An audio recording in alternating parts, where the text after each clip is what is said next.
Hey guys, No Tier for Life here, and this time around, we're going to talk about a big, well, right now, very small archetype, which is sad. It's only comprised of 5 cards, and one of them's a freaking speed jump promo. And it's going to be a big archetype in the anime. It kind of already is, and it's an archetype that I really want to get my hands on. Like, as soon as Secrets of Eternity launches, I'm getting my hands on 3 copies of each card in the deck. I don't care how much money you have to pay. No, I doubt it'll be much, because most of these are probably going to be commons and rares. The boss monster might be like an ultra or something. I hope not. I've heard rumors he might be a secret, and he better not be. Although he would look beautiful as a secret. And this is Raid Raptors. Okay, Raid Raptors are basically Blackwings 2.0. Whereas whereas Blackwings focused on synchroing. Okay, like that's how the archetype was designed for. Raid Raptors are focused on going for exceed summons using multiples of the same monster, or multiples of the general thing. Like, for instance, I think the spell card is like something like, if you control 2 Raid Raptor monsters, add 1 to your hand. And it's a continuous spell. You can do it as many times as you want, and you can add it from your deck or graveyard. So, okay, I have 2 Raid Raptors Fantasy Rainius on the field. Add 1 from my deck or grave to your hand. And then use Fantasy Rainius effect, who, by the way, is the only main deck monster we're getting in Secrets of Eternity. Whenever he's normal or special summoned, during the turn that he was, you can special summon another copy of him. Or any Raid Raptor, level 4 or lower. It's awesome. In this deck, I see so much potential for it. They have their own freaking Wabaku that not only can you activate it whenever it's on field, but you can then activate it again in grave. Okay?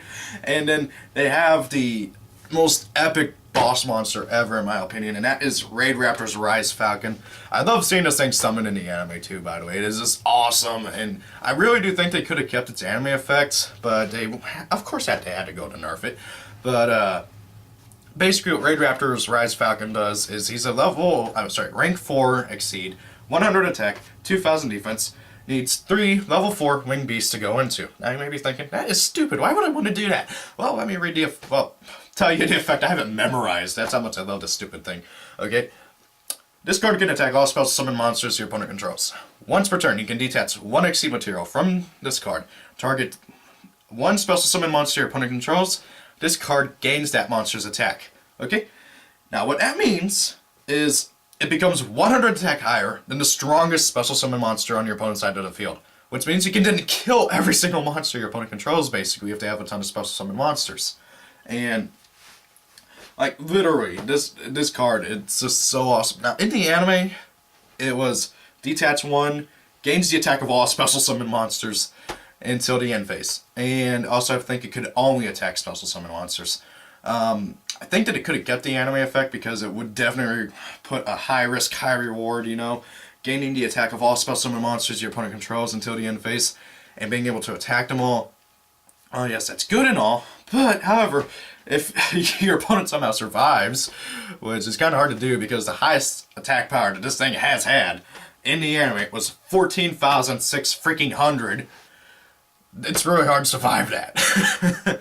Although, it's possible, and also, like, literally Shun, the guy who plays the deck in the anime, since Rise Falcon's his boss monster, he plays like 3 different variants of Wabaku in the deck. I'm not even joking, to keep the thing alive.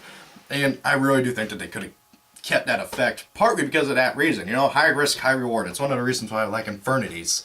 High risk, high reward. And by the way, whenever I say Infernities, I prefer Synchro, not Exceed. I hate the Exceed build.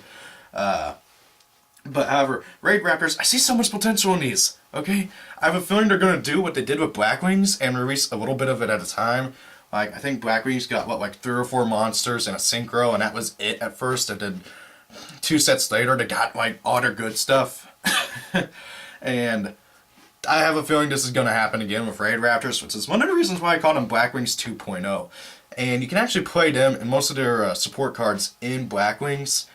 But, however, it doesn't work. Like, I tried it, and you never use the Raid Raptor stuff in Blackwings mixed with Raid Raptors. It's just like Blackwings. Like, literally, that's how I played it. And never got to actually do the whole summon Raid Raptors Lanius, summon another one, activate Raid Raptor's Nest, search out another copy, summon another one, overlay into Rise Falcon. Nope, never got to do that because I have yet to actually do that. It's hard to draw into 2 copies of this stupid thing.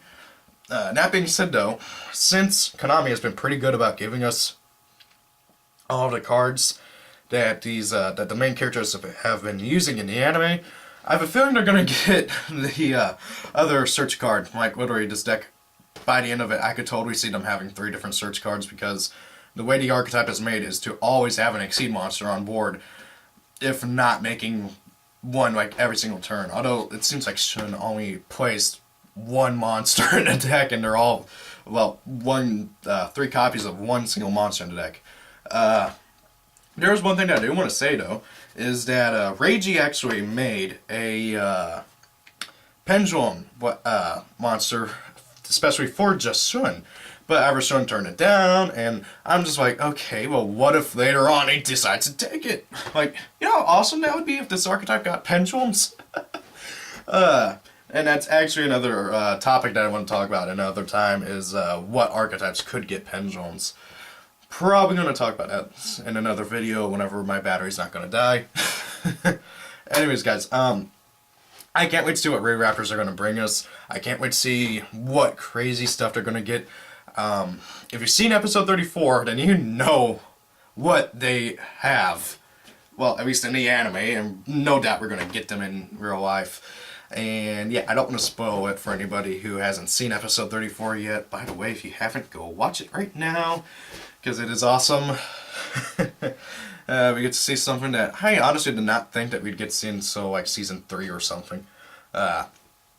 Anyways, guys, I don't really know what else to talk about. Like, really, all this deck needs is more monsters. More main deck monsters. I can't think of what else they need for it to exceeds. I mean, so far all the exceeds have had some sort of attack gaining effect, and all the main deck monsters, granted there's only 1, has had some sort of special summon another copy of it from your hand, although it's any Raid Raptors, not just any other copy of it. Like, I really don't know what else to talk about for the deck, because we don't have very much of it. 5 cards. That's it. Like, really, Konami, why do you do this? Some decks get everything they need to play right out the gate. Heck, Performer Powers are buildable right off from the start. Granted, not that good, but they're still buildable and playable. Melodious, to an extent, was. Super Samurai, to an extent, was. Shadol was. Burning Abyss was, and I don't think anybody thought that they were going to be buildable until, like, 4 or 5 sets in, like Noble Knights. Yet, no, they decided to give us 5 cards. 1 main deck monster, 1 Exceed, 1 Spell, 1 Trap into Secrets of Eternity, and then a second Exceed in Fee Jump. And honestly, I don't think they needed that Exceed either. I thought they needed another main deck monster. Anyways, guys, that's going to be it. Rate, comment, subscribe. Have a great day. If you guys want me to talk about any other archetypes, let me know. See y'all later.